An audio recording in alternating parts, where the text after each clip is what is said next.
ദൈവനാമത്തിന് മഹത്വമുണ്ടാകട്ടെ. വീണ്ടും ഒരു പ്രാവശ്യം കൂടെ ദൈവവചനവുമായി നിങ്ങളുടെ മുമ്പാകെ ആയിരിക്കുവാൻ ദൈവം കൃപ ചെയ്തതോർത്ത് ഞാൻ ദൈവത്തെ സ്തുതിക്കുകയും മഹത്വപ്പെടുത്തുകയും ചെയ്യുന്നു. ഇന്ന് രാത്രിയിലും സന്നിഹിതരായിരിക്കുന്ന എല്ലാവർക്കും കർത്താവായ ക്രിസ്തുയേശുവിൻ്റെ ധന്യനാമത്തിൽ സ്നേഹവന്ദനങ്ങളെ അറിയിച്ചു കൊള്ളുന്നു. ഈ പഠന പരമ്പരയുടെ അവസാന ക്ലാസ്സിലേക്ക് നാം എത്തിയിരിക്കുകയാണ്. ഈ ക്ലാസ്സുകളിലേക്ക് എന്നെ ക്ഷണിച്ച കോട്ടയം സഭയോട്, ഉത്തരവാദിത്തപ്പെട്ട പ്രിയപ്പെട്ടവരോട് ഹൃദയംഗമായ നന്ദി ഞാൻ ഈ സമയത്ത് അറിയിക്കുകയാണ്. സ്ഥലം സഭയെ ദൈവം ധാരാളമായി അനുഗ്രഹിക്കട്ടെ എന്ന് ആഗ്രഹിക്കുകയും പ്രാർത്ഥിക്കുകയും ചെയ്യുന്നു. നാം ഇതുവരെ ചിന്തിച്ചുകൊണ്ടിരുന്ന വിഷയം നമ്മുടെ ആത്മീയ ജീവിതത്തിന് അത്യാവശ്യമായ കാര്യമാണ്. ദൈവമായ കർത്താവ് അതിനായിട്ട് നമ്മെ സഹായിക്കുമാറാകട്ടെ. നാം ഇതുവരെ ചിന്തിച്ചുകൊണ്ടിരുന്നതായ കാര്യങ്ങളിൽ ഒന്നാമത്തെ കാര്യം, സുബോധത്തിന്റെയും നീതിയുടെയും ദൈവഭക്തിയുടെയും സമൃദ്ധിയിലേക്ക് നമുക്ക് കടന്നു വരുവാൻ ഇടയായിട്ട് തീരണം. അതിന് ആവശ്യമായ കൃപ ദൈവം നൽകി തരുമാറാകട്ടെ. രണ്ടാമതായിട്ട് ഓർക്കുവാൻ കഴിഞ്ഞതായ കാര്യം, വർജനത്തിന്റെ സമൃദ്ധിയിലേക്ക് നമുക്ക് ഉയരുവാൻ ഇടയായി തീരണം. ഞാൻ ഓർമ്മിപ്പിക്കുകയുണ്ടായി, വർജിക്കുക എന്നതായിരുന്ന ക്രിയയ്ക്ക് ഉപേക്ഷിക്കുക എന്ന അർത്ഥമാണ് ഉള്ളത് എന്നുള്ളത് ഞാൻ ഓർമ്മിപ്പിക്കുവാൻ ഇടയായിട്ട് തീർന്നു.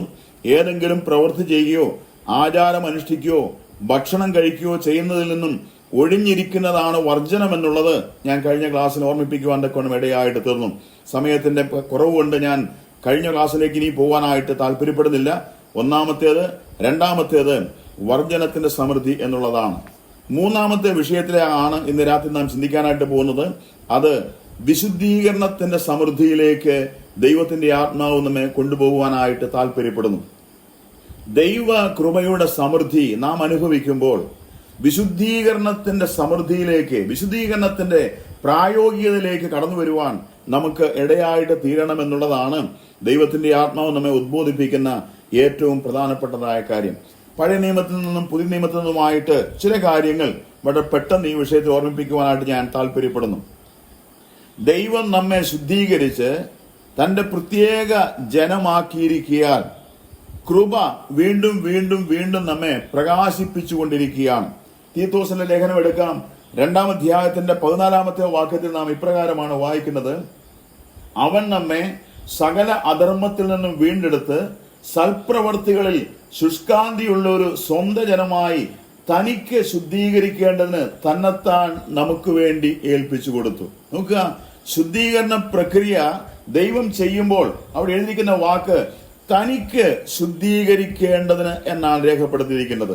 തനിക്കായി വേർതിരിക്കപ്പെടേണ്ടതിനു വേണ്ടി, തനിക്കായി ശുദ്ധീകരിക്കേണ്ടതിനു വേണ്ടി തന്നെത്താൻ നമുക്ക് വേണ്ടി ഏൽപ്പിച്ചു തന്ന ആ ദൈവത്തിന്റെ മഹാപ്രവൃത്തിയുടെ മുമ്പിൽ ഈ വൈകുന്നേരം നമുക്ക് ഒരുമിച്ച് ദൈവത്തെ സ്തുതിക്കുകയും മഹത്വപ്പെടുത്തുകയും ചെയ്യാം. വിശുദ്ധീകരണം എന്നതായിരിക്കുന്ന ആ പ്രക്രിയയുടെ ലക്ഷ്യം എന്ന് പറയുന്നത് നമ്മെ കൂടുതൽ ദൈവത്തോട് അനുരൂപപ്പെടുത്തുവാനായിട്ട് ദൈവം താല്പര്യപ്പെടുകയാണ്. ഓരോ ദിവസവും വിശുദ്ധീകരണത്തിൻ്റെതായിരിക്കുന്ന ആ സ്കെയിൽ ഉയർന്നു വരുവാൻ ഇടയാകണം. റോമാലേഖനം 8-ാം അധ്യായത്തിന്റെ 29-ാമത്തെ വാക്യത്തിൽ അവൻ മുന്നറിഞ്ഞവരെ തന്റെ പുത്രൻ അനേകം സഹോദരന്മാരിൽ ആദ്യജാതനാകേണ്ടതിന് അവന്റെ സ്വരൂപത്തോട് അനുരൂപരാകുവാൻ നമ്മെ മുൻ നിയമിച്ചിരിക്കുന്നു എന്നാണല്ലോ റോമാലേഖനം 8-ാം അധ്യായത്തിന് 29-ാമത്തെ വാക്യത്തിൽ വായിക്കാനായിട്ട് കഴിയുന്നത്. ഈ വിശുദ്ധീകരണം എന്നുള്ളതായിരിക്കുന്ന വിഷയം ഞാനും നിങ്ങളും സൂക്ഷ്മമായിട്ട് പഠിക്കുകയാണെങ്കിൽ ഇങ്ങനെ ഒരു ആശയം കാണാൻ കഴിയുന്നുണ്ട്. വിശുദ്ധീകരണം പാപത്തിനുള്ള വേർപെടൽ മാത്രമല്ല, ദൈവത്തോടുള്ള ഭക്തിയുടെ വെളിപ്പെടുത്തൽ കൂടി ആയിട്ടാണ് ആ കാര്യം ഇരിക്കുന്നത്. ഞാൻ ഒന്നും കൂടെ പറയാം, വിശുദ്ധീകരണം എന്നത് പാപത്തിൽ നിന്നുള്ളതായിരിക്കുന്ന ഒരു വേർപെടൽ മാത്രമല്ല, മറിച്ച് ദൈവത്തോടുള്ള ഭക്തിയുടെ വെളിപ്പെടുത്തൽ കൂടെ ആയിട്ടാണ് ആ വാക്കിനെ കാണാൻ കഴിയുന്നത്. ദൈവത്തിന്റെ വലിയൊരു വനത്തിൽ ധാരാളം ഉദാഹരണങ്ങൾ ഇതിനോട് ചേർത്ത് ചിന്തിക്കുവാനായിട്ട് കഴിയുന്നുണ്ട്. ഒരു വേദഭാഗം നമുക്കൊന്ന് എടുക്കാം. കൊരിന്ത്യർക്കെതിരെ 2-ാം ലേഖനം 6-ാം അധ്യായത്തിന്റെ 14 മുതൽ 7-ാം അധ്യായത്തിന്റെ 1-ാമത്തെ വാക്യം വരെ വായിക്കുകയാണെങ്കിൽ ഏതാണ്ട് ഒരു 10-14 കൂട്ടം കാര്യങ്ങൾ ആ ഭാഗത്ത് നിന്നുകൊണ്ട് നമുക്ക് കാണാൻ കഴിയുന്നുണ്ട്. ആ വാക്യം ഒന്ന് എടുക്കാമോ? കൊരിന്ത്യർക്കെതിരെ 2-ാം ലേഖനം 6-ാമത്തെ അധ്യായം. കൊരിന്ത്യർക്കെതിരെ 2-ാം ലേഖനം ആറാമത്തെ അധ്യായം,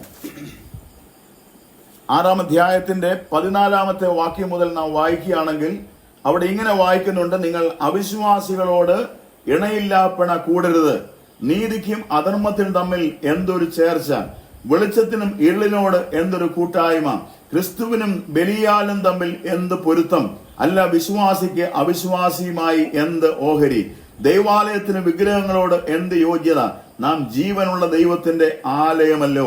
പഴയ നിയമത്തിൽ നിന്നും ചില ഭാഗങ്ങൾ ഉദ്ധരിച്ചുകൊണ്ട് ദൈവത്തിന്റെ ആത്മാവ് വളരെ പ്രധാനപ്പെട്ടതായ ചില ആത്മീയ സത്യങ്ങൾ ആ ഭാഗത്ത് സംസാരിക്കുവാൻ താല്പര്യപ്പെടുകയാണ്.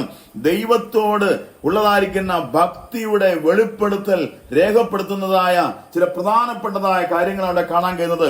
നമുക്കൊരു വാക്യം കൂടെ ഒന്ന് വായിച്ചു കേൾക്കാം. ജോസുമോനെ, ഫിലിപ്പ് സഹോദരാ, ഒന്ന് വായിക്കാമോ? 7-ാം അധ്യായത്തിന്റെ 1-ാമത്തെ വാക്യം. പ്രിയമുള്ളവരെ, ഈ വാഗ്ദത്തങ്ങൾ നമുക്കുള്ളത് കൊണ്ട് നാം ജഡത്തിലെയും ആത്മാവിലെയും സകല കന്മഷവും നീക്കി നമ്മെ തന്നെ വെടിപ്പാക്കി ദൈവഭയത്തിൽ വിശുദ്ധിയെ തികച്ചുകൊള്ളുക. നോക്കുക, അപ്പോസ്തലനായ പൗലോസ് കൊരിന്ത്യ വിശ്വാസികളെ പ്രബോധിപ്പിക്കുമ്പോൾ താൻ ഓർമ്മിപ്പിക്കുന്ന അതിപ്രധാനമായിരിക്കുന്ന കാര്യം ദൈവ ഭയത്തിൽ വിശുദ്ധിയെ തികച്ചുകൊള്ളുക എന്ന് വ്യക്തമായി പരിശുദ്ധാത്മാവായ ദൈവം നമ്മെ ബുദ്ധി ഉപദേശിക്കുകയാണ് ചെയ്യുന്നത്. പ്രിയമുള്ളവരെ, ഈ വാഗ്ദത്തങ്ങൾ നമുക്കുള്ളത് കൊണ്ട് നാം ജഡത്തിലെയും ആത്മാവിലെയും സകല കന്മഷവും നീക്കി നമ്മെ തന്നെ വെടിപ്പാക്കി ദൈവ ഭയത്തിൽ വിശുദ്ധിയെ തികച്ചുകൊള്ളുക. നമ്മുടെ ആത്മീയ ജീവിതത്തിൽ വിശുദ്ധിയുടേതായിരിക്കുന്ന പങ്ക് വളരെ വലുതായിട്ടാണ് തിരുവെടുത്ത് നമ്മെ ഓർമ്മിപ്പിക്കുന്നത്. ആ വിശുദ്ധീകരണത്തിന്റെ സമൃദ്ധിയിലേക്ക് ഓരോ വിശ്വാസിയും നടന്ന് കയറേണ്ടത്, മുന്നോട്ട് പോകേണ്ടത് ഏറ്റവും അത്യാവശ്യമായ കാര്യമായിട്ടാണ് ഇരിക്കുന്നത്. പഴയ നിയമത്തിലെ ഒരു വാക്യം ഒന്ന് വായിക്കാൻ കഴിയുമോ? ആവർത്തന പുസ്തകം 26-ാം അധ്യായത്തിന്റെ 18-ഉം 19-ഉം വാക്യങ്ങൾ കൂടെ നമുക്കൊന്ന് വായിച്ചു കേൾക്കാം. ആവർത്തന പുസ്തകം 26-ാം അധ്യായത്തിന്റെ 18-ഉം 19-ഉം വാക്യങ്ങൾ. യഹോവ അരുളിച്ചെയ്തതുപോലെ നീ അവനെ സ്വന്തം ജനമായി അവന്റെ സകല കൽപ്പനകളും പ്രമാണിച്ച് നടക്കുമെന്നും താൻ ഉണ്ടാക്കിയ സകല ജാതികൾക്കും മീതെ നിന്നെ പുകഴ്ചയ്ക്കും കീർത്തിക്കും മാനത്തിനുമായി ഉന്നതമാക്കേണ്ടതിന് താൻ കൽപ്പിച്ചതുപോലെ നിന്റെ ദൈവമായ യഹോവയ്ക്ക് വിശുദ്ധ ജനമായിരിക്കുമെന്നും ഇന്ന് നിന്റെ വാമൊഴി വാങ്ങിയിരിക്കുന്നു. നോക്കുക, ദൈവം തന്റെ ജനമാകുന്ന ഇസ്രായേലിനെ കുറിച്ച് പരാമർശിക്കപ്പെട്ടിരിക്കുന്ന വ്യക്തമായ ചില ചിത്രങ്ങൾ അവിടെ ഉപയോഗിച്ച ചില വാക്കുകൾ ഒന്ന് ചൂണ്ടിക്കാണിക്കട്ടെ.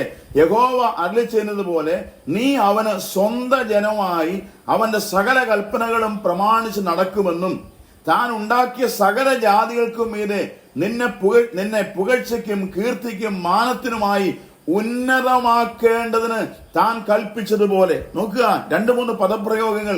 നിന്നെ പുകഴ്ചയ്ക്കും കീർത്തിക്കും മാനത്തിനുമായി ഉന്നതമാക്കേണ്ടതിന് താൻ കൽപ്പിച്ചതുപോലെ നിന്റെ ദൈവമായ യഹോവയ്ക്ക് വിശുദ്ധ ജനമായിരിക്കുമെന്ന് ദൈവം തന്റെ ജനത്തെ കുറിച്ച് പറയുവാനിടയായി തീർന്നു. പ്രിയപ്പെട്ടവരെ, കർത്താവായ യേശുക്രിസ്തുവിനാൽ നീതീകരണം പ്രാപിച്ച നാം ദൈവസന്നിധിയിൽ എപ്രകാരമുള്ളതായ ഒരു ജീവിതമാണ് ജീവിക്കേണ്ടതെന്നുള്ളത് പരിശുദ്ധാത്മാവായ ദൈവം വളരെ ശക്തമായിരിക്കുന്ന ഭാഷയിലാണ് ഇവിടെ നമ്മെ ഓർമ്മിപ്പിക്കുന്നത്.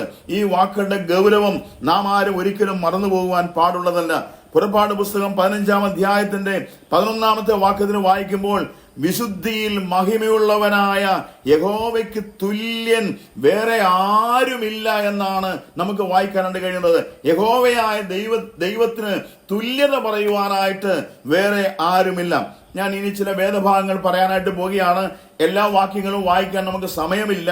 എന്നാൽ കുറിച്ചെടുക്കുന്ന പ്രിയപ്പെട്ടവർക്ക് അത് കുറിച്ചെടുക്കുവാനായിട്ട് സാധിക്കുന്നതാണല്ലോ. അതുകൊണ്ട് ഞാൻ നിർത്തി ആ വാക്യങ്ങൾ മാത്രമൊന്ന് പറയാനായിട്ട് ആഗ്രഹിക്കുന്നു.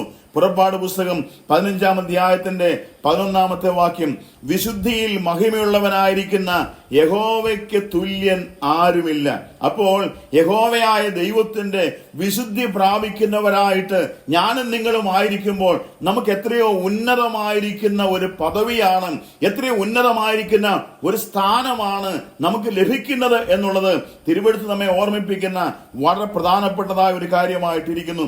വീണ്ടും യെശയ്യാ പ്രവാചകന്റെ പുസ്തകം 40-ാം അധ്യായത്തിന്റെ 25-ാമത്തെ വാക്യം വായിച്ചാൽ അവിടെ ഇങ്ങനെയാണ് വായിക്കാൻ കഴിയുന്നത്. യെശയ്യാ പ്രവചനം 40-ാം അധ്യായത്തിന്റെ 25-ാമത്തെ വാക്യം വായിച്ചാൽ പരിശുദ്ധനായവനെ ആരോടും എന്ന് വെച്ചാൽ സൃഷ്ടിയിൽ ഒന്നിനോടും സദൃശമാക്കുവാൻ സാധിക്കുകയില്ല എന്നുള്ളത് തിരുവെഴുത്ത് വളരെ വ്യക്തമായി നമ്മെ ഓർമ്മിപ്പിക്കുകയാണ്.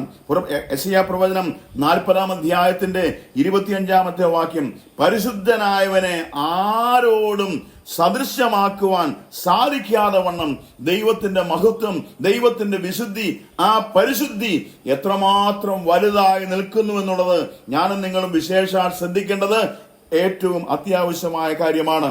വീണ്ടും മറ്റൊരു വിഷയത്തിലേക്ക് ഞാൻ കടന്നു വരട്ടെ. പരമമായിരിക്കുന്ന ദൈവത്തിന്റെ പര്യായമായിരിക്കുന്ന ആ വിശുദ്ധി, ദൈവിക സ്വഭാവത്തിന്റെ ഭയങ്കരതയാണ് വെളിപ്പെടുത്തി തരുന്നത്. ഇന്ന് രാത്രി ഞാനൊരു കാര്യം പറയട്ടെ പ്രിയപ്പെട്ടവരെ, ദൈവത്തിന്റെ വിശുദ്ധി അഥവാ ദൈവിക സ്വഭാവത്തിന്റെ ഭയങ്കരത്വത്തെ അത് വെളിപ്പെടുത്തി തരികയാണ് ചെയ്യുന്നത്. ഇന്ന് രാത്രിയിൽ നമുക്ക് ആ വസ്തുതയൊന്ന് ചിന്തിക്കാനായിട്ട് കഴിയുമോ? നമുക്കൊന്ന് ധ്യാനിക്കാനായിട്ട് കഴിയുമോ? നമ്മുടെ ദൈവം പരിശുദ്ധനായ ദൈവമാണ്.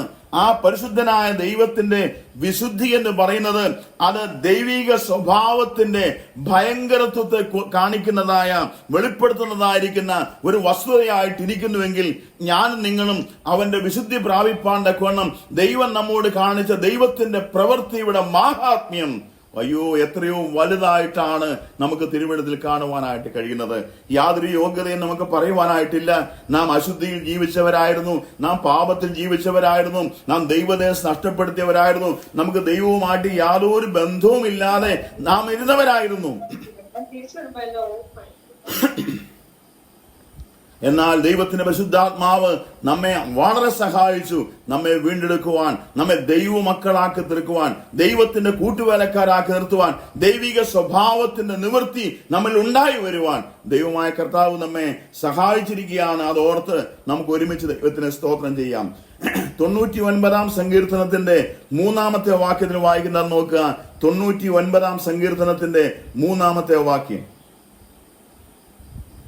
99-ാം സങ്കീർത്തനത്തിന്റെ 3-ാമത്തെ വാക്യം.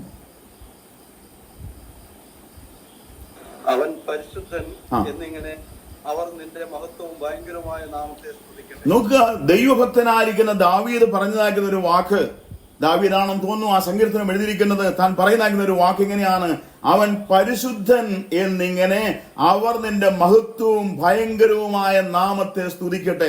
നോക്കുക, ആ നാമത്തിന്റെ ഭയങ്കരത്വം എന്താണ്? ഇവിടെ നാമം എന്ന് ഉദ്ദേശിക്കുന്നത് വ്യക്തിത്വത്തെ കാണിക്കുന്ന ഒരു പദപ്രയോഗമായിട്ടാണ് കാണാൻ കഴിയുന്നത്.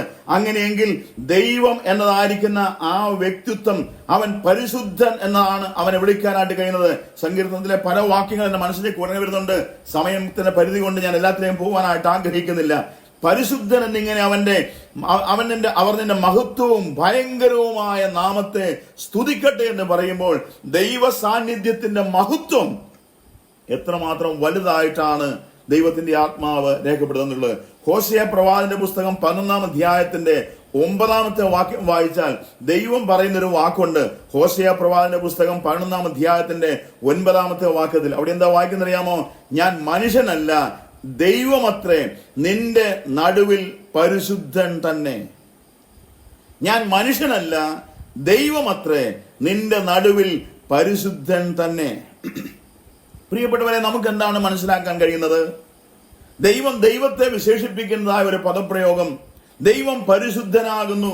പഴയ നിയമത്തിലും പുതിയ നിയമത്തിലും ഈ കാര്യം മാറി മാറി അനേക വാക്യങ്ങളിൽ പരിശുദ്ധാത്മാവായ ദൈവം നമുക്ക് എഴുതി തന്നിരിക്കുകയാണ്. എന്നാൽ എന്റെയും നിങ്ങളുടെയും ജീവിതത്തിലേക്ക് കർത്താവായ യേശുക്രിസ്തു കടന്നു വന്നപ്പോൾ ലേഖനത്തിൽ നാം വായിക്കുന്ന എങ്ങനെയാണ്? അവൻ വിശുദ്ധനാകിയാൽ ഞാനും നിങ്ങളും വിശുദ്ധരാകേണ്ടതിന്റെ ആവശ്യകത എത്രയോ വലുതായിട്ടാണ് ദൈവത്തിന്റെ വചനത്തിൽ നമുക്ക് വായിപ്പാനായിട്ട് കഴിയുന്നത്. എന്നാൽ ഇന്ന് സംഭവിച്ചു പോയ പരാജയം, പാപത്തിൽ നിന്ന് വീണ്ടെടുക്കപ്പെട്ടവർ തിരിച്ച് പാപത്തിലേക്ക് വീണുപോയിക്കൊണ്ടിരിക്കുന്ന സ്ഥിതിയാണ് എവിടെയും കാണുവാനായിട്ട് കഴിയുന്നത്. അങ്ങനെയല്ല നമുക്ക് ആകേണ്ടത്.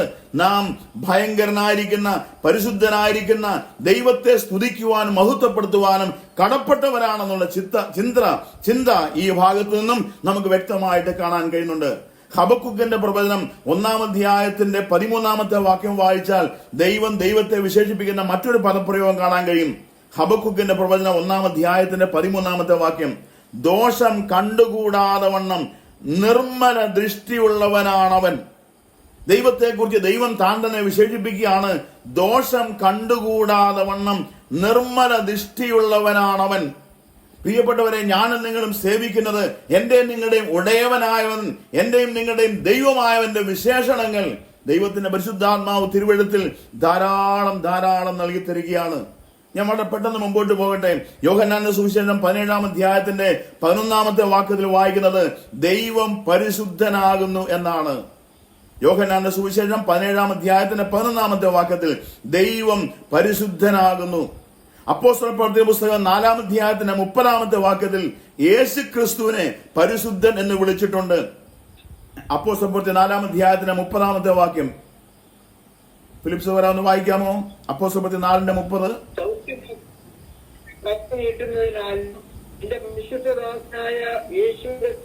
നിന്റെ പരിശുദ്ധദാസനായിരിക്കുന്ന യേശുവിന്റെ നാമത്തിൽ കർത്താവായ യേശു ക്രിസ്തുവിനെ പരിശുദ്ധൻ എന്ന് വിളിച്ചിരിക്കുന്നു. ഇനി മറ്റൊരു കാര്യം, പരിശുദ്ധാത്മാവായ ദൈവം ആ വാക്ക് തന്നെ അവിടെ വന്നിരിക്കുകയാണ്. ആത്മാവിനെയും അല്ലെങ്കിൽ ദൈവത്തിന്റെ ആത്മാവിനെ പരിശുദ്ധാത്മാവെന്ന പേരിലാണല്ലോ സംബോധന ചെയ്യുന്നത്. 51-ാം സങ്കീർത്തനത്തിന്റെ 11-ാമത്തെ വാക്യത്തിൽ പരിശുദ്ധാത്മാവിന്റെ വിശുദ്ധിയെ സംബന്ധിച്ച് വായിക്കുന്നുണ്ട്. യെശയ്യാവ് 63:10-11 വാക്യങ്ങളിലും ഇതേ ആശയം തന്നെ കാണുവാനായിട്ട് കഴിയുന്നുണ്ട്. അപ്പം ദൈവം ത്രിയേക ദൈവത്തെ പരിശുദ്ധിയുടെ ബന്ധത്തിൽ മൂന്നായിട്ട് തന്നെ ചിത്രീകരിച്ച് പറയുകയാണ്. ദൈവം പരിശുദ്ധനാണ്, കർത്താവായ യേശുക്രിസ്തു പരിശുദ്ധനാണ്. ഇവിടെ പരിശുദ്ധാത്മാവിന്റെ വിശുദ്ധിയെക്കുറിച്ചും ഇവിടെ വായിപ്പാനായിട്ട് കഴിയുന്നുണ്ട്. ഇനി മറ്റൊരു കാര്യം നോക്കുക. എബ്രായലേഖനം 12-ാം അധ്യായത്തിന്റെ 10-ാമത്തെ വാക്യം വായിക്കുമ്പോൾ നാം അവന്റെ വിശുദ്ധി പ്രാപിക്കേണ്ടതിന്, പ്രിയപ്പെട്ടവരെ, വളരെ ഗൗരവകരമായ ഗൗരവമായി തന്നെ ചിന്തിക്കേണ്ടതായിരിക്കുന്ന ഒരു പദപ്രയോഗമാണ്. നാം അവന്റെ വിശുദ്ധി പ്രാപിക്കേണ്ടതിന്, നമ്മുടെ ഗുണത്തിനായി തന്നെ ശിക്ഷിക്കുന്നത്. അവിടെ എഴുതിയിരിക്കുന്ന വാക്യത്തിന്റെ ആശയം എന്ന് മനസ്സിലാക്കാൻ കഴിയുമോ? നാം അവന്റെ വിശുദ്ധി പ്രാപിക്കേണ്ടത്. മുകളിൽ ഉദ്ധരിച്ചതാകുന്ന വാക്യങ്ങളിലെല്ലാം അവന്റെ വിശുദ്ധിയെ സംബന്ധിക്കുന്ന, അവന്റെ മഹത്വത്തെ സംബന്ധിക്കുന്ന ധാരാളം കാര്യങ്ങളാണ് പരിശുദ്ധാത്മാവിന് പറയാനുള്ളത്. എന്നാൽ ഇവിടെ എബ്രായലേഖനം പറയുന്ന വാക്ക് എത്രയോ ഗൗരവമായിരിക്കുന്നു.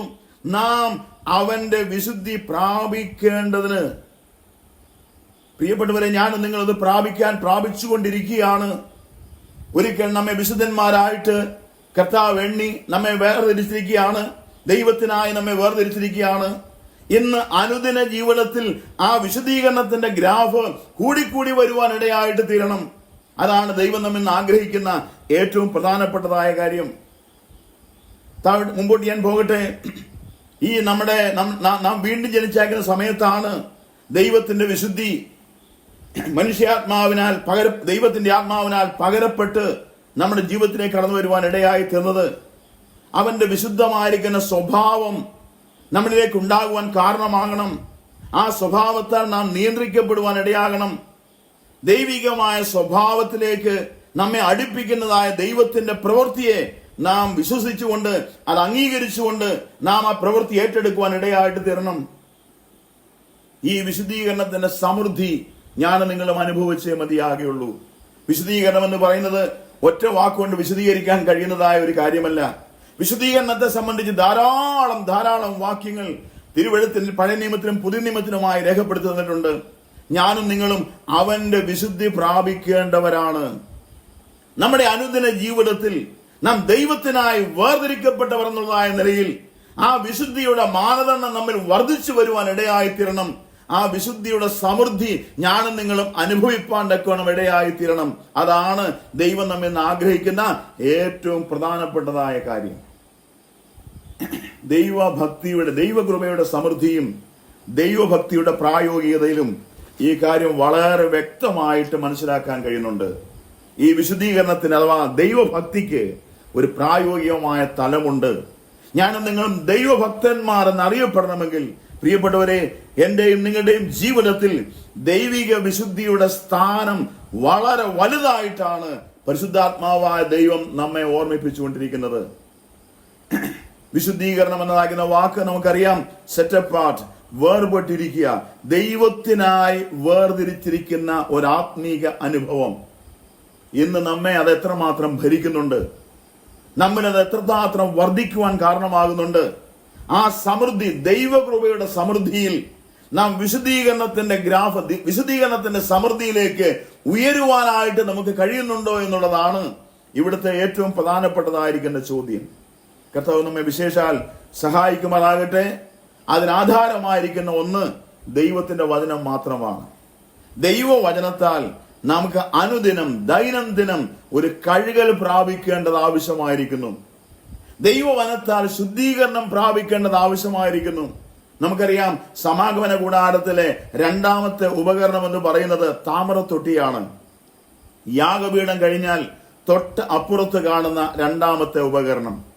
ആ താമ്രത്തൊട്ടിയിൽ വെള്ളം നിറച്ചിരിക്കുകയാണ്. ആ വെള്ളം എന്തിനാണ് ഉപയോഗിക്കുന്നുള്ളത് നമുക്കറിയാവുന്നതായ കാര്യമാണ്. യാഗപീഠത്തിന്റെ മേൽ യാഗമർപ്പിച്ച ഒരു യാഗാർപ്പകൻ അവൻ മുമ്പോട്ട് പോകുമ്പോൾ, ആ പുരോഹിതൻ മുമ്പോട്ട് പോകുമ്പോൾ അവന്റെ കാലും കൈയും മുഖവും ഈ വെള്ളത്തിൽ കഴുകേണ്ടത് ആവശ്യമായിരിക്കുന്നു. ദൈവവചനത്തിന്റെ ദൈനംദിന ശുദ്ധീകരണത്തെ കാണിക്കുന്ന ആ ഉപകരണം, പ്രിയപ്പെട്ടവരെ, ദൈവത്തിന്റെ വചനം ശുദ്ധവെള്ളത്താൽ ശരീരം കഴുകപ്പെട്ടവരായി വിശ്വാസത്തിന്റെ പൂർണ്ണ നിശ്ചയം കൊണ്ട് പരമാർത്ഥ ഹൃദയത്തോടെ അടുത്തു ചെല്ലുവാൻ ദൈവത്തിന്റെ മാറ്റമില്ലാത്ത വചനം നമ്മെ ഉദ്ബോധിപ്പിക്കുകയാണ് ചെയ്യുന്നത്. ഇന്ന് രാത്രിയിൽ കർത്താവ് നമ്മെ സഹായിക്കുമാറാകട്ടെ. ദൈവവചനത്തിന്റെ കഴുകൽ ദിനം പ്രതി അനുഭവിക്കുവാൻ നമുക്കിടയായി തീരുമ്പോഴാണ് ആ സമൃദ്ധിയിലേക്ക് ഉയരുവാൻ നമുക്കിടയാകുന്നത്. ദൈവവചനത്തോട് നാം എത്രമാത്രം അടുപ്പം കാണിക്കുന്നുവോ അതനുസരിച്ച് വിശുദ്ധിയോടുകൂടെ ദൈവത്തിങ്കിലേക്ക് അടുക്കുവാൻ നമുക്ക് കഴിയും. ദൈവവചനത്തിൽ നിന്ന് നാം എത്രമാത്രം അകന്നു പോകുന്നു അതനുസരിച്ച് വിശുദ്ധിയുടെ ആ ലെവൽ നമ്മിൽ കുറഞ്ഞു പോകുവാനായിട്ടും കാരണമായി തീരും. നാം ഇത് വിശേഷാൽ ശ്രദ്ധിക്കേണ്ടത് ഏറ്റവും അത്യാവശ്യമായ കാര്യമാണ്. ഞാൻ വളരെ പെട്ടെന്ന് മുമ്പോട്ട് പോകട്ടെ. ഒന്ന് രണ്ട് കാര്യങ്ങൾ കൂടെ പറഞ്ഞു കഴിഞ്ഞ് ഈ ക്ലാസ് ഇവിടെ അവസാനിപ്പിക്കുവാനായിട്ട് ആഗ്രഹിക്കുന്നു. നാലാമത്തെ സമൃദ്ധിയായിട്ട് ഇവിടെ പറയുന്നത് സൽപ്രവൃത്തികളുടെ സമൃദ്ധിയാണ്. സൽപ്രവൃത്തികളുടെ സമൃദ്ധി. ഒന്നാമത്തേത് ഞാൻ ഓർമ്മിപ്പിക്കുകയുണ്ടായി, നിങ്ങൾ മറന്നുപോയിട്ടില്ല ഞാൻ വിചാരിക്കുന്നു. ഒന്നാമത്തേത് സുബോധത്തിന്റെയും നീതിയുടെയും ദൈവഭക്തിയുടെയും സമൃദ്ധി. രണ്ടാമത്തേത് വർജനത്തിന്റെ സമൃദ്ധി. മൂന്നാമത്തേത് നാം ഓർക്കുകയുണ്ടായി വിശുദ്ധീകരണത്തിന്റെ സമൃദ്ധി. നാലാമത്തെ കാര്യം സൽപ്രവൃത്തികളുടെ സമൃദ്ധി. 14-ാമത്തെ വാക്യത്തിൽ ഈ ദിവസം 2-ാം അധ്യായത്തിന്റെ 14-ാമത്തെ വാക്യം നാം ഇങ്ങനെ വായിക്കുന്നു: അവൻ നമ്മെ സകല അധർമ്മത്തിൽ നിന്നും വീണ്ടെടുത്ത് സൽപ്രവൃത്തികളിൽ ശുഷ്കാന്തിയുള്ളൊരു സ്വന്തം ജനമായി തനിക്ക് തന്നെ ശുദ്ധീകരിക്കേണ്ടതിന് തന്നെത്താൻ നമുക്ക് വേണ്ടി ഏൽപ്പിച്ചു കൊടുത്തു. ദൈവനാമത്തിന് മഹത്വം ഉണ്ടാകട്ടെ. എഫേസ്യ ലേഖനം 2-ാം അധ്യായത്തിന്റെ 10-ാമത്തെ വാക്യം വായിച്ചാൽ, എഫേസ്യ ലേഖനം 2-ാം അധ്യായത്തിന്റെ 10-ാമത്തെ വാക്യം വായിച്ചാൽ നമ്മെ സൽപ്രവൃത്തികൾക്കായിട്ട് സൃഷ്ടിച്ചിരിക്കുകയാണ് എന്ന് പരിശുദ്ധാത്മാവായ ദൈവം നമ്മെ ഓർമ്മിപ്പിക്കുന്നു.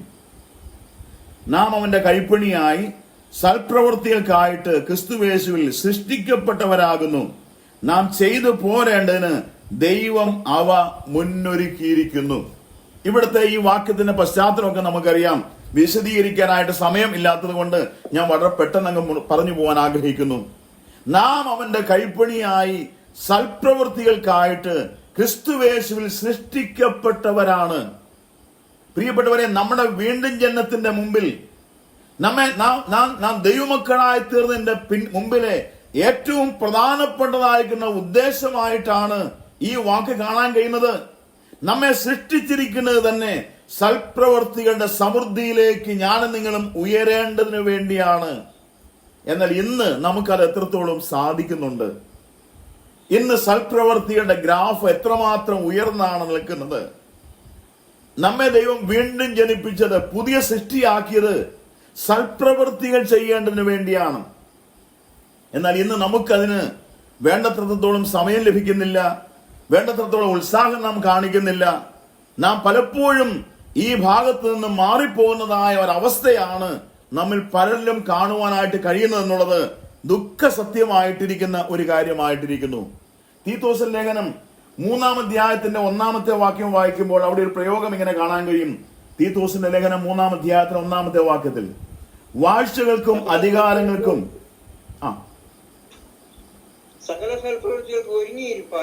സകല സൽപ്രവൃത്തികൾക്കും ഒരുങ്ങിയിരിപ്പാനായിട്ട്. പ്രിയപ്പെട്ടവരെ, ഞാൻ ഈ വാക്യം വായിച്ച് കഴിഞ്ഞ ദിവസങ്ങളിൽ ദൈവസന്നിധിയിൽ ഇരുന്നപ്പോൾ എന്റെ കുറവുകളെ വാസ്തവമായിട്ട് എനിക്ക് ബോധ്യപ്പെടുവാൻ ഇടയായി തീർന്നു.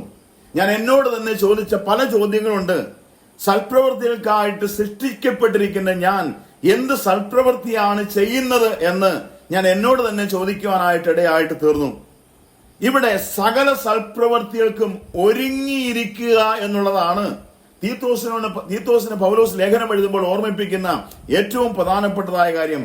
ഈ ഒരുക്കം എന്റെയും നിങ്ങളുടെയും ജീവിതത്തിൽ എത്രമാത്രമുണ്ട്? ഞാൻ നിങ്ങൾ ദൈവത്തിന് വചനം കേൾക്കുന്നവരാണ്, ശ്രദ്ധിക്കുന്നവരാണ്, അതനുസരിക്കുന്നവരാണ്, അത് പ്രമാണിച്ച് ജീവിക്കാനായിട്ട് താല്പര്യപ്പെടുന്നവരാണ്. നമ്മുടെ ജീവിതത്തിൽ ഈ സൽപ്രവൃത്തികളുടെ സ്ഥാനം എവിടെയാണ് നിൽക്കുന്നത്? എന്ത് സൽപ്രവൃത്തിയാണ് നമുക്ക് ചെയ്യുവാനായിട്ട് കഴിയുന്നത്? എല്ലാ നീതിപ്രവൃത്തികളെയും സൽപ്രവൃത്തികളുടെ ലിസ്റ്റിൽ തന്നെയാണ് പെടുത്തിയിട്ടുള്ളത്. അങ്ങനെയാണെങ്കിൽ ദൈവസന്നിധിയിൽ നമുക്ക് എന്തെല്ലാം ചെയ്യുവാനായിട്ട് കഴിയുന്നുണ്ട് എന്നുള്ളത് നാം ഓരോരുത്തരും നമ്മോട് തന്നെ ചോദിക്കേണ്ടതായ ഏറ്റവും പ്രധാനപ്പെട്ടതായ ഒരു കാര്യമായിട്ടിരിക്കുന്നു. 3-ാം അധ്യായത്തിന്റെ 8-ാമത്തെ വാക്യത്തിൽ, തീത്തോസിന്റെ ലേഖനം 3-ാം അധ്യായത്തിന്റെ 8-ാമത്തെ വാക്യത്തിൽ ഒരു കാര്യം പ്രത്യേകമായിട്ട് വായിപ്പാൻ കഴിയുന്നുണ്ടല്ലോ. ഈ വചനം വിശ്വാസയോഗ്യം. ദൈവത്തിൽ വിശ്വസിച്ചവർ സൽപ്രവർത്തികളിൽ ഉത്സാഹികളായിരിക്കാൻ കരുതേണ്ടതിന് നീ ഇത് ഉറപ്പിച്ചു പറയണം. തീത്തോസിനോട് വളരെ ഗൗരവമായിട്ട് പൗലോസ് പറയുന്ന ഈ വാക്ക് ശ്രദ്ധിക്കണം. ഈ വചനം വിശ്വാസയോഗ്യമാണ്. ദൈവത്തിൽ വിശ്വസിച്ചവർ സൽപ്രവർത്തികളിൽ ഉത്സാഹികളായിരിക്കാൻ കരുതേണ്ടതിന് നീ ഇത് ഉറപ്പിച്ചു പറയണം. പ്രിയപ്പെട്ടവരെ, നമുക്ക് സംഭവിച്ചു പോയ കുറവുകളെ ഈ വാക്യത്തിൽ കൂടെ കാണാൻ കഴിയുന്നുണ്ടോ? ഉറപ്പിച്ചു പറയുവാൻ ദൈവത്തിന്റെ ആത്മാവ് നമ്മെ ഓർമ്മിപ്പിക്കുകയാണ്. ഇതിന്റെ ഈ വസ്തുതയുടെ ആവശ്യകത എത്രമാത്രം വലുതായിട്ടാണ് ഇരിക്കുന്നത്. കർത്താവ് നമ്മെ വിശേഷാൽ സഹായിക്കുമാറാകട്ടെ. ബൈബിളിന്റെ അടിസ്ഥാനത്തിൽ ദൈവിക കൽപ്പനകളിൽ വെളിപ്പെട്ടിരിക്കുന്ന ദൈവഹിതം അനുസരിച്ച് പ്രവർത്തിക്കുവാനായിട്ട് നമുക്ക് കഴിഞ്ഞിരിക്കണം. ഞാൻ ഒന്നും കൂടെ പറയാം. ബൈബിളിന്റെ അടിസ്ഥാനത്തിൽ ദൈവിക കൽപ്പനകളിൽ വെളിപ്പെട്ടിരിക്കുന്ന ദൈവഹിതം അനുസരിച്ച് നമുക്ക് പ്രവർത്തിക്കാനായിട്ട് കഴിഞ്ഞിരിക്കണം. അതാണ് ഈ വാക്യത്തിൽ നിന്ന് മനസ്സിലാക്കാൻ, ഈ വിഷയത്തിൽ നിന്ന് മനസ്സിലാക്കാൻ കഴിയുന്ന ഏറ്റവും പ്രധാനപ്പെട്ടതായ കാര്യം. ഇനി വായിക്കുമ്പോൾ ഇങ്ങനെ വായിക്കുന്നു: ഇപ്രകാരം ചെയ്യുന്നതായ ഈ പ്രവൃത്തി ദൈവത്തിന്റെ സന്നിധിയിൽ നല്ലതും പ്രസാദകരവുമായ ഒന്നായിട്ടാണ് ഇരിക്കുന്നത്. ഇങ്ങനെ സൽപ്രവൃത്തികൾ ചെയ്യുന്നതിനെ സംബന്ധിച്ച് പൗലോസ് തീമോഥെയോസിനോട് ലേഖനം എഴുതുമ്പോൾ പറയുന്നത് ഇങ്ങനെയാണ്: ഇപ്രകാരം ചെയ്യുന്നത് ദൈവത്തിന്റെ സന്നിധിയിൽ നല്ലതും പ്രസാദകരവുമായതായ ഒന്നാണ്. 1 തീമോഥെയോസ് 2-ാം അധ്യായത്തിന്റെ 3-ാമത്തെ വാക്യം ഒന്ന് വായിക്കാമോ? 1 തീമോഥെയോസ് 2-ാം അധ്യായം.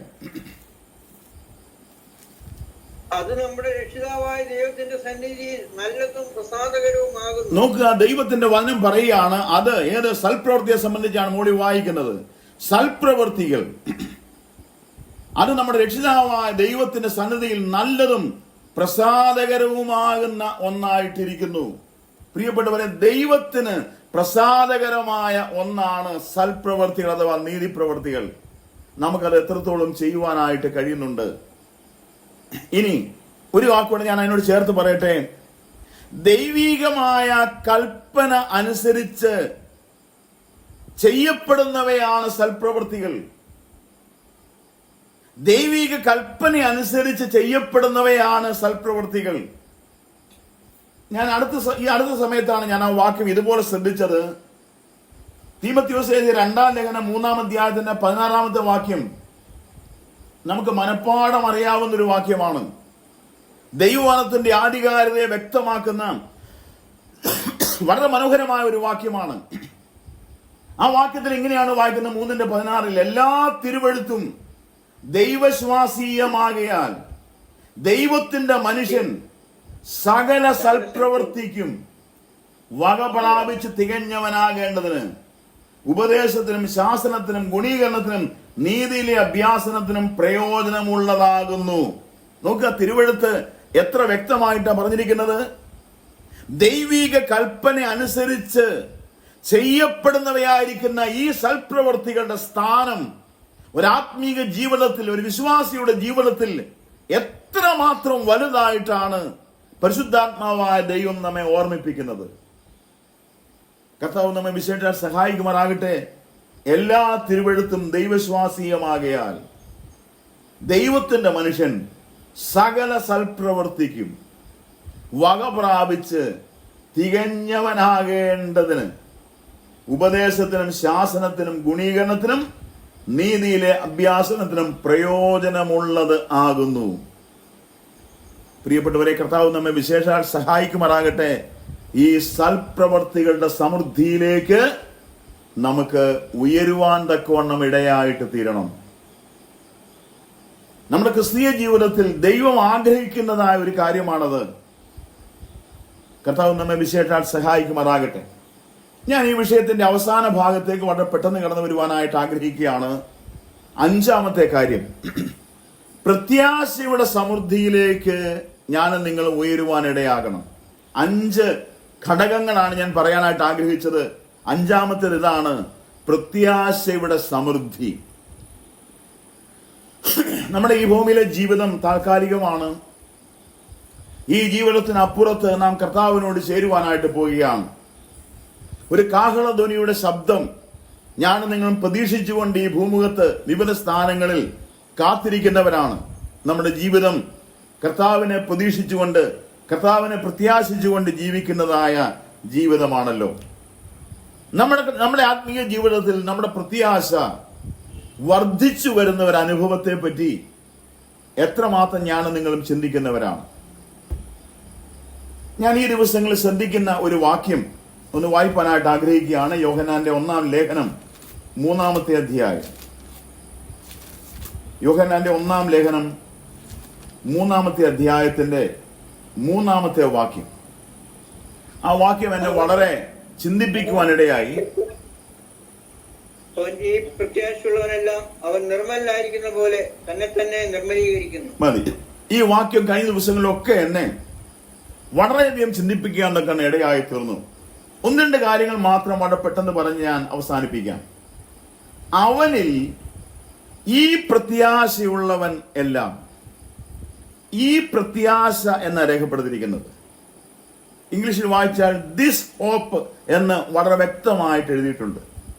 ഈ പ്രത്യാശ എന്താണ്? ഈ പ്രത്യാശ, അവനിൽ ഈ പ്രത്യാശയുള്ളവൻ എല്ലാം. ഞാൻ ഈ വാക്ക് പല ആവർത്തി പറയുവാൻ അല്ലെങ്കിൽ വായിച്ചറിയുവാൻ മനസ്സിലാക്കുവാനായിട്ട് ശ്രമിക്കുകയുണ്ടായി. എന്താണ് ഈ പ്രത്യാശ, അല്ലെങ്കിൽ എങ്ങനെയുള്ളതായ പ്രത്യാശ? ഈ പ്രത്യാശയുടെ പ്രത്യേകതകൾ എന്തെല്ലാമാണ്? ഒട്ടനവധി ചോദ്യങ്ങൾ ഈ ഭാഗത്ത് നിന്ന് ചോദിക്കുവാനായിട്ട് കഴിയും. ഇവിടെ ഈ പ്രത്യാശ എന്ന് രേഖപ്പെടുത്തിയിരിക്കുന്നത് 2-ാമത്തെ വാക്യത്തിന്റെ പശ്ചാത്തലത്തിലാണ്. പ്രിയമുള്ളവരെ, നാം ഇപ്പോൾ ദൈവമക്കളാകുന്നു. നാം ഇന്നതാകുമെന്ന് ഇതുവരെ പ്രത്യക്ഷമായില്ല. അവൻ പ്രത്യക്ഷനാകുമ്പോൾ നാം അവനെ താൻ ഇരിക്കുമ്പോൾ തന്നെ കാണുന്നതാകൊണ്ട് നാം അവനോട് സദൃശന്മാരാകും എന്ന് നാം അറിയുന്നു. അവനിൽ ഈ പ്രത്യാശയുള്ളവൻ എല്ലാം.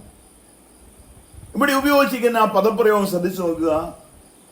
ഇതുവരെ അവൻ പ്രത്യക്ഷനായിട്ടില്ല, എന്നാൽ നാം അവനെ താൻ ഇരിക്കുമ്പോൾ തന്നെ കാണുന്നതാകൊണ്ട് നാം അവനോട് സദൃശന്മാരായിട്ട് തീരും. ആ പ്രത്യാശയുടെ ശ്രേഷ്ഠമായ ഒരു അനുഭവമാണ് പരിശുദ്ധാത്മാവായ ദൈവം ആ ഭാഗത്ത് വിശദീകരിക്കുന്നത്. ഞാനും നിങ്ങളും അവനോട് സദൃശന്മാരായി തീരാൻ പോകുകയാണ്. കാഹളധ്വനിയുടെ ശബ്ദത്തിങ്കൽ പ്രിയപ്പെട്ടവരെ, ഞാനും നിങ്ങളും രൂപാന്തരം പ്രാപിച്ച് നാം അവനോട് സദൃശന്മാരായി തീരാൻ പോകുകയാണ്. നാം ആരാണ്? നാം ആരാണെന്ന് ചോദിച്ചാൽ ഈ അധ്യായത്തിൽ തന്നെ യോഹന്നാൻ അപ്പോസ്തലൻ പറയുന്നത് ഇങ്ങനെയാണല്ലോ. അതിന്റെ 9-ാമത്തെ വാക്യം, ദൈവത്തിൽ നിന്ന് ജനിച്ചവരാരും പാപം ചെയ്യുന്നില്ല, അവന്റെ വിത്ത് അവന് വസിക്കുന്നു. 8-ാമത്തെ വാക്യം, പാപം ചെയ്യുന്നവൻ പിശാചിന്റെ മകൻ. പിശാച് ആദ്യം മുതൽ പാപം ചെയ്യുന്നുവല്ലോ. പിശാചിന്റെ പ്രവർത്തികളെ അഴിപ്പാൻ തന്നെ ദൈവപുത്രൻ പ്രത്യക്ഷനായി. പിശാചിന്റെ മക്കൾ, യോഹന്നാന്റെ സുവിശേഷം 9-ാം അധ്യായത്തിലും നാം ആ വാക്ക് വ്യക്തമായി കാണുന്നു. നിങ്ങൾ പിശാചെന്ന പിതാവിന്റെ മക്കൾ. ഇന്ന് രാത്രി ഒരു വസ്തുത മാത്രം ഞാൻ പറഞ്ഞ് മുമ്പോട്ട് പോകട്ടെ. പിശാചിന്റെ മക്കളായിരുന്ന നാം, എനിക്ക് വളരെ ആവേശമുളവാകുവാൻ ഇടയായിത്തീർന്ന ഒരു വാക്യമാണത്.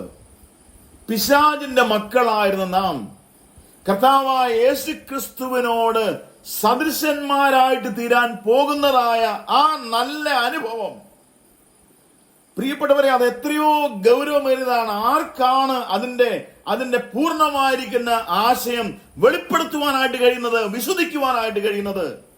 അല്ലെങ്കിൽ ആ സത്യം എത്രമാത്രം നമുക്ക് വെളിപ്പെടുവാൻ കഴിഞ്ഞിട്ടുണ്ട്? പ്രിയപ്പെട്ടവരെ, പാപം ചെയ്ത് ദൈവദേശം നഷ്ടപ്പെട്ട് ദൈവത്തിൽ നിന്നും അകന്നു പോയതായിരിക്കുന്ന നാം, ദൈവവുമായി യാതൊരു ബന്ധവുമില്ലാതെ ജീവിച്ചവരായ നാം, അവനോട് സദൃശന്മാരായിട്ട് തീരാൻ പോകുന്നു. ആ പ്രവൃത്തി അല്ലെങ്കിൽ ആ അനുഭവം എത്രയോ ശ്രേഷ്ഠമായ ഒരനുഭവമായിരിക്കുന്നു. ഞാൻ നിങ്ങളും ഇപ്പോൾ ദൈവമക്കളാണ്.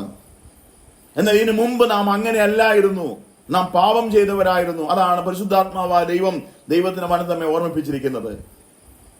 കർത്താവിനോട് സദൃശന്മാരായിട്ട് തീരുന്ന ആ അനുഭവം നാം ഫിലിപ്പിയർ വായിക്കുന്നുണ്ട്. നമ്മുടെ പൗരത്വമോ സ്വർഗത്തിലാകുന്നു. അവിടുന്ന് കർത്താവായ ക്രിസ്തു രക്ഷിതാവായി വരുമെന്ന് നാം കാത്തിരിക്കുന്നു. അവൻ സകലവും തനിക്ക് കീഴ്പ്പെടുത്തുവാൻ കഴിയുന്ന തന്റെ വ്യാപാര ശക്തി കൊണ്ട് നമ്മുടെ താഴ്ചയുള്ള ശരീരത്തെ അവന്റെ മഹത്വമുള്ള ശരീരത്തോട് അനുരൂപമായി രൂപാന്തരപ്പെടുത്തും. പാപിയായ നമുക്ക് ലഭിക്കാൻ പോകുന്ന, പാപികളായ ദൈവത്തോട് യാതൊരു ബന്ധവും പുലർത്തുവാൻ കഴിയാതെ വണ്ണം പാപത്തിന്റെ അടിമത്തത്തിൽ ജീവിച്ചവരായ നമുക്ക് ലഭിക്കാൻ പോകുന്ന ആ ശ്രേഷ്ഠമായ അനുഭവത്തെ കുറിച്ചാണ് നാം ഇവിടെ വായിക്കുന്നത്. ഇതെങ്ങനെയാണ് വിശദീകരിക്കാണ്ട് കഴിയുന്നത്?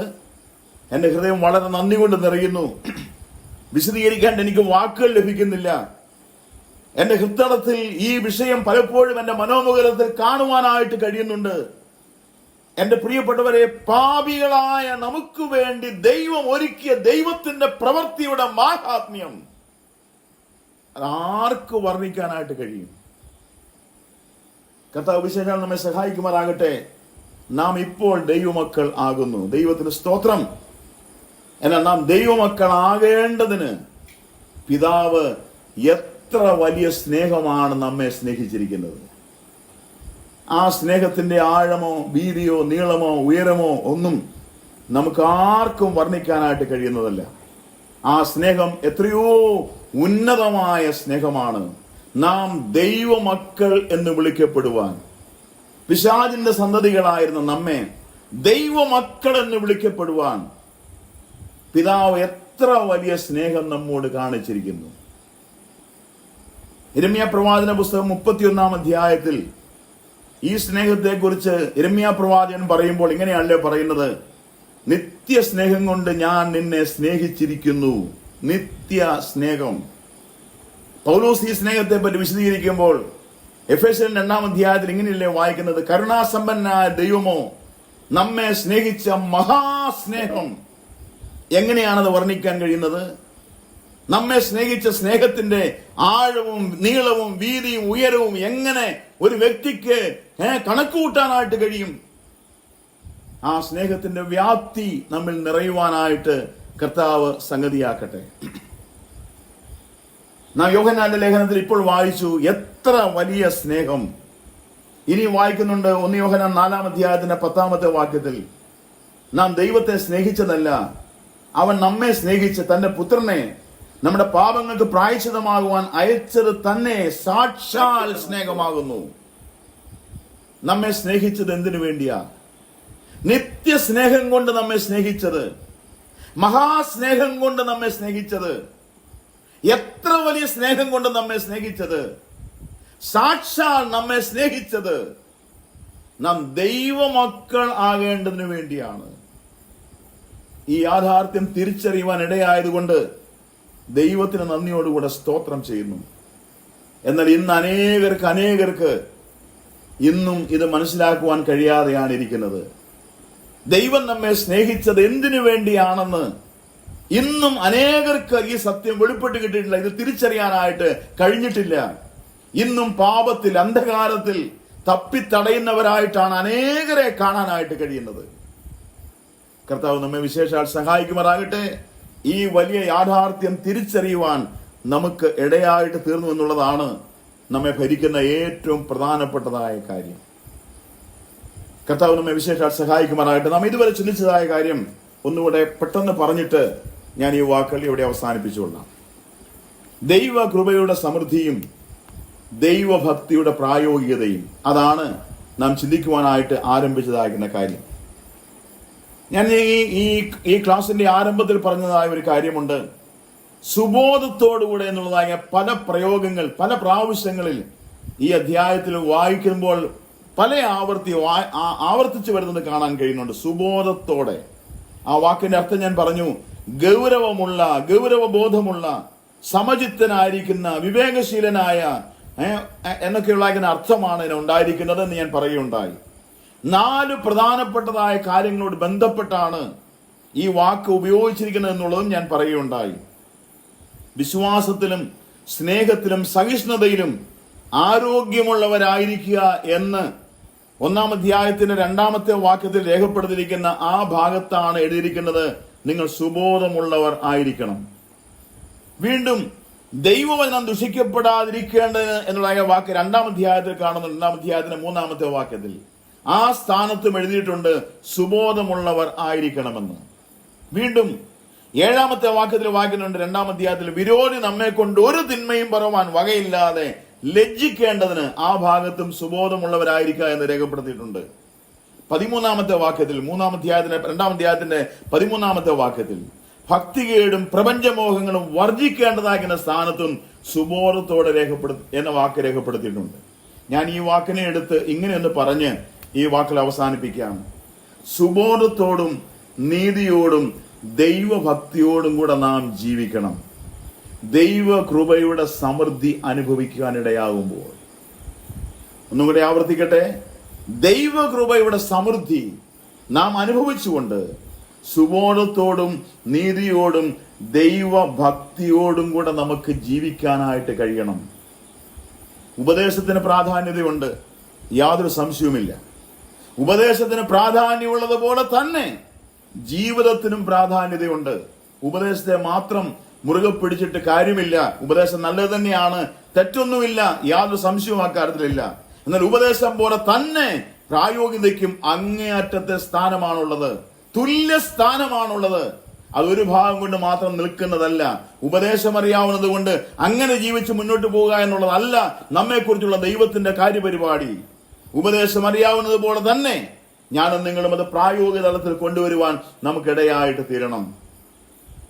ഇനി അടുത്തത്, സുബോധത്തോടെ എന്ന് പറയുമ്പോൾ വർജനത്തിന്റെ സമൃദ്ധിയിലേക്ക് നമ്മെ കൊണ്ടുവരുവാൻ ഈ സുബോധമുള്ളവരായിരിക്കേണ്ടത് നമുക്ക് ആവശ്യമാണ്. നാം വളരെ ഗൗരവബോധമുള്ളവരായിരിക്കണം. പ്രിയപ്പെട്ടവരെ, ഭക്തികേടും പ്രപഞ്ചമോഹങ്ങളും വർജിച്ചിട്ട് എന്നാണ് വായിക്കുന്നത്. അതിനെപ്പറ്റി നാം വിശദമായിട്ട് പഠിച്ചതാണ്, ഇനി ആ ഭാഗത്തേക്ക് പോകുന്നില്ല. ഭക്തികേടും പ്രപഞ്ചമോഹങ്ങളും വർജിച്ചിട്ട് എന്ന് പറയുമ്പോൾ ദൈവകൃപയുടെ സമൃദ്ധി നമുക്കുണ്ടാകുമ്പോഴാണ് ദൈവഭക്തിയുടെ പ്രായോഗികമായ അനുഭവം നമ്മിലേക്ക് കടന്നു വരുവാൻ ഇടയാകുന്നത്. 3-ാമതായിട്ട് ഞാൻ ആ വാക്ക് ഇങ്ങനെ പറയട്ടെ, സുബോധത്തോടെ ഉപയോഗിച്ചിരിക്കുന്നത് വിശുദ്ധീകരണത്തിന്റെ സമൃദ്ധിയിലേക്ക് ഞാനും നിങ്ങളും ഉയരേണ്ടതായിരിക്കുന്ന സ്ഥാനത്തും സുബോധത്തോടെ എന്നുള്ളതായിരിക്കുന്ന പ്രവൃത്തി, ആ വാക്ക് വീണ്ടും വീണ്ടും ആവർത്തിച്ച് വരുന്നതായിട്ട് കാണാൻ കഴിയുന്നു. വിശുദ്ധീകരണത്തിന്റെ സമൃദ്ധി. നമ്മുടെ ആത്മീയ ജീവിതത്തിൽ നാം വിശുദ്ധീകരിക്കപ്പെട്ടവരാണ്, എന്നാൽ ആ വിശുദ്ധീകരണത്തിന്റെ സമൃദ്ധി നമ്മിൽ ഉണ്ടാകുന്നുണ്ടോ?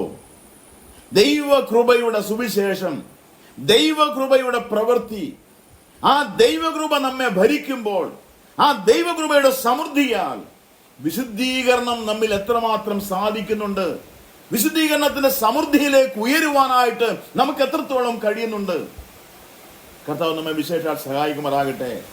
നാം ആ വിഷയത്തിൽ സുബോധമുള്ളവരായിരിക്കണം. അതുപോലെ തന്നെ സൽപ്രവർത്തികളുടെ സമൃദ്ധിയിലേക്ക് നാം ഉയർന്ന് വായിക്കുന്ന ആ സ്ഥാനത്തും ഞാനും നിങ്ങളും സുബോധമുള്ളവരായിരിക്കണം. എത്രയോ ഗൗരവമായ ഭാഷയാണ് ദൈവാത്മാവ് ആ ഭാഗത്ത് ഉപയോഗിച്ചിട്ടുള്ളത്. ഏറ്റവും ഒടുവിലായി പ്രത്യാശയുടെ സമൃദ്ധിയിലേക്ക് ഞാനും നിങ്ങളും ഉയരണം. ആ സ്ഥാനത്തും സുബോധത്തോടെ എന്ന വാക്ക് കാണാൻ കഴിയുന്നുണ്ട്. പ്രിയപ്പെട്ടവരെ, കർത്താവ് നമ്മെ വിശേഷാൽ സഹായിക്കുമാറാകട്ടെ. ഈ പഠനം നമുക്ക് എല്ലാവർക്കും അനുഗ്രഹത്തിന് കാരണമായി തീരട്ടെ എന്ന് ആത്മാർത്ഥമായിട്ട് ആഗ്രഹിക്കുകയും പ്രാർത്ഥിക്കുകയും ചെയ്യുന്നു. ദൈവത്തിന്റെ വിലയേറുവാനും വായിപ്പാനും ധ്യാനിപ്പാനും അതനുസരിച്ച് ഒരു ഭക്തിയുള്ളതായ ആത്മീയ ജീവിതം ജീവിപ്പാൻ നമുക്ക് എല്ലാവർക്കും ദൈവം കൃപ ചെയ്യട്ടെ എന്ന് ആത്മാർത്ഥമായി ആഗ്രഹിച്ചുകൊണ്ട് പ്രാർത്ഥിച്ചുകൊണ്ട് ഇന്ന് രാത്രിയിലും ഈ ഗൂഗിൾ മീറ്റ് പ്ലാറ്റ്ഫോമിൽ കടന്നു വന്ന എല്ലാ പ്രിയപ്പെട്ടവരെയും ദൈവമായ കർത്താവ് അനുഗ്രഹിക്കട്ടെ എന്ന് വീണ്ടും വീണ്ടും ആഗ്രഹിക്കുകയും പ്രാർത്ഥിക്കുകയും ചെയ്തുകൊണ്ട് ഇങ്ങനൊരു അവസരം ലഭിച്ചതിൽ ഞാൻ ദൈവത്തോട് പ്രത്യേക നന്ദിയുള്ളവനാണ്. വിശേഷാൽ കോട്ടയം സഭയോട് നന്ദിയുള്ളവനായിരിക്കുന്നുള്ള വിവരം വിശേഷാൽ അറിയിച്ചുകൊണ്ട് ഈ വാക്കുകളിലൂടെ അവസാനിപ്പിക്കുന്നു. ദൈവത്തിന്റെ പരിശുദ്ധ നാമം എന്നും എന്നേക്കും വാഴ്ത്തപ്പെടുമാറാകട്ടെ.